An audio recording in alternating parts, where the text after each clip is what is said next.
Hi friends, ఎలా ఉన్నారు? నేను మీ శిరీష. ఇందాక పేలాలు వేరు పెట్టుకున్నాం కదా. ఈ పేలాలని, ఇవి జొన్న పేలాలని ఇలా మిక్సీ జార్లోకి వేసుకోవాలి. మిక్సీ జార్లో వేసుకున్నాక ఇది మిక్సీ పట్టుకోవాలి. ఇప్పుడు దీంట్లో బెల్లం వేస్తున్నాను ఫ్రెండ్స్. బెల్లం ఆర్గానిక్ బెల్లం యూజ్ చేస్తున్నాను. ఈ బెల్లం వేసుకున్నాక దీంట్లో సజ్జలు కాసిన వేపుకొని పోసుకోవాలి.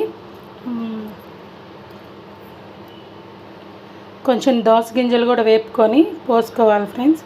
ఇప్పుడు ఇవన్నీ మిక్సీలో వేసుకుందాము. మిక్సీ వేసుకొని మిక్సీ పట్టేసుకుందాం. మొత్తం ఆ మిశ్రమం అంతా మిక్సీ పట్టుకున్నాను. చూడండి, ఇలా ఫైన్గా పౌడర్ లాగా చేసుకోవాలి. మరీ మెత్తగా చేసుకోవద్దు, కచ్చా పచ్చాగా చేసుకోండి. అసలు తింటే టేస్ట్ సూపర్గా ఉండుద్ది.